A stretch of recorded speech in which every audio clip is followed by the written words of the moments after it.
तमाम समाजसुधारकांच्या विचाराला कार्याला अभिवादन करतो. संत संप्रदायाच्या सात्विकतेला सुद्धा प्रणाम करतो.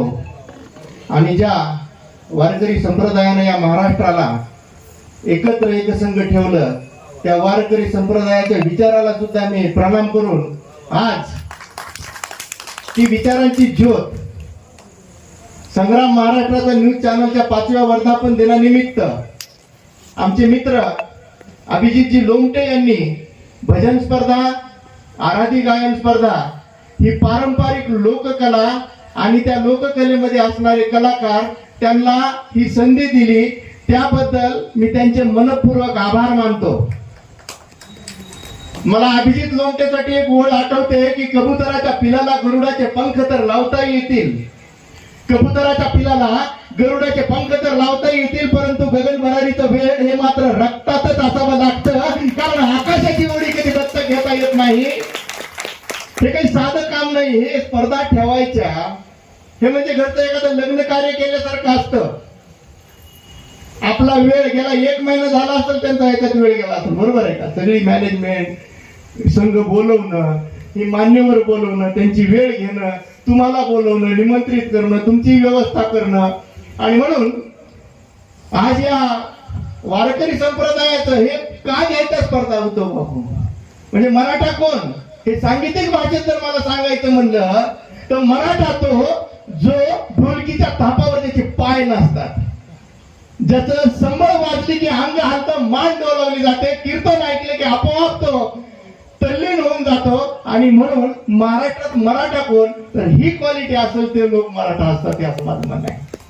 आणि म्हणून शिवाजी महाराजांचा जो स्वराज्य होतं 18 पकड जातीला एकत्र करून, आणि हाच विचारांचा धागा या वारकरी संप्रदायाने घेतलेला आहे. ज्ञानेश्वर रचियाला पाया तुका झाला कळस आहे, आणि नामदेवांनी ही वाढवलेली वारकरी संप्रदाय. नाथ एक खांबी तंबू होता आणि जनाबाईंनी त्याला पूर्णपणे पताका त्या वारकरी संप्रदायाची फडकवली. हा इतिहास वारकरी संप्रदायाचा आहे. आणि म्हणून या कला जिवंत राहायला पाहिजे, कारण इतिहासाची प्रतीकं असतात, ही प्रतीकं पुराव्यांची असतात. हा इतिहास असतो, शिवाजी महाराजांचा इतिहास त्याच्याद्वारे सांगितला जातो. आणि शिवाजी महाराजांच्या काळापासून आपण जर ऐतिहासिक संदर्भ घेतले तर आराधी झालं, भजन झालं, तर ही विचार जे आहे, ही विचारांची ज्योत जी आहे ती पुढे नेण्याचं काम या लोककलांनी तुमच्या आमच्या मनामध्ये तेवत ठेवलं. आणि म्हणून या लोककला जिवंत राहिल्या पाहिजेत.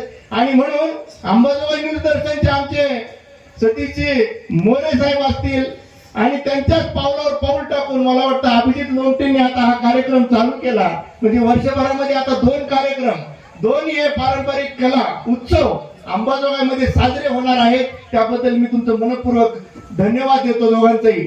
त्यांना मदत करणारे आमचे अमोलजी घोडके असतील, संजयजी अंकुलवार असतील, बाळा फुलझळके असतील, आणि अनेक इथं जाधव साहेब, बाकी सगळ्यांचे मी मनपूर्वक आभार मानतो. इंडियन मेडिकल असोसिएशनचा मी महाराष्ट्र राज्याचा सांस्कृतिक समितीचा अध्यक्ष आहे.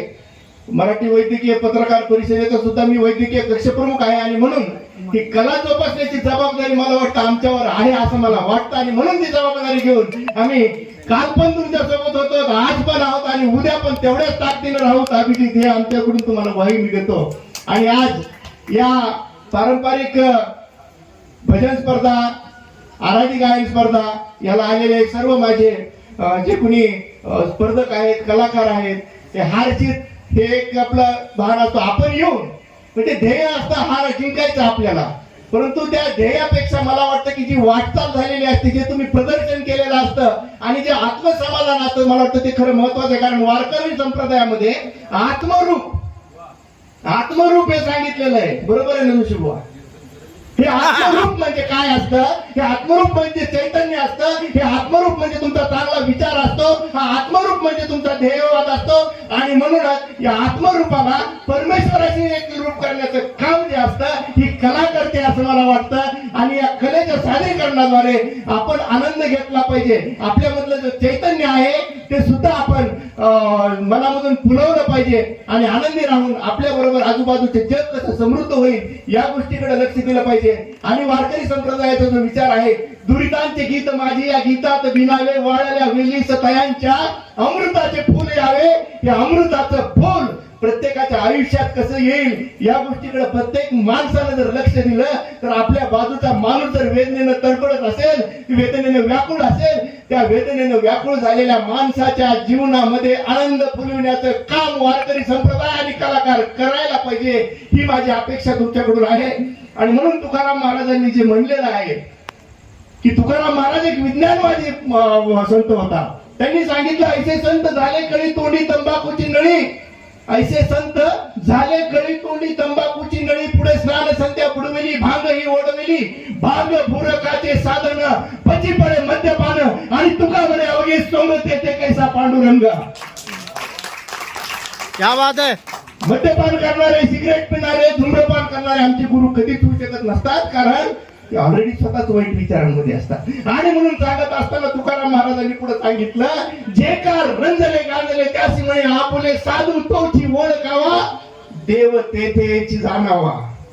आणि म्हणून का तुकारामांचा हा जो विचार आहे, ज्ञानेश्वरांचा जो विचार आहे, नाथा एकनाथांचा जो विचार आहे, जनाबाईंचा जो विचार आहे, तो विचार आपण पेरला पाहिजे. आणि ज्याप्रमाणे कांदा मुळा भाजी अवघी विठाई माझी म्हणून गेले, म्हणजे देव हा तुमच्या कर्मात असतो हे सांगून देणारे आपले संत संप्रदायाचा विचार, आणि या विचारांचं पालन करत, या विचारांच्या प्रमाणे मी कसा काय त्याचा पाईप बनत या गोष्टीचा विचार करायचा.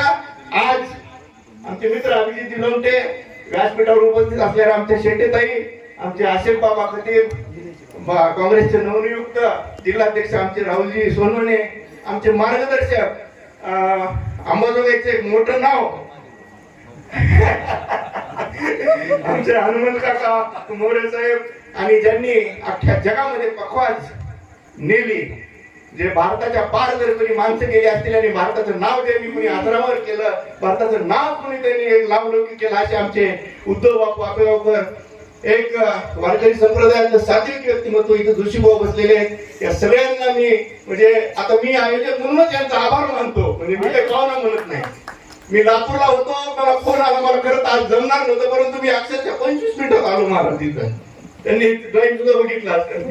तर या मित्रांच्या प्रेमापोटी आलो मी. या अशा स्पर्धा घेत राहत. आम्ही सगळे चांगली माणसं तुमच्या बरोबर कायम राहू, हा तुम्हाला इथे शब्द देतो आणि माझे दोन शब्द संपवतो. जय हिंद, जय महाराष्ट्र, जय अंबाजोगाई.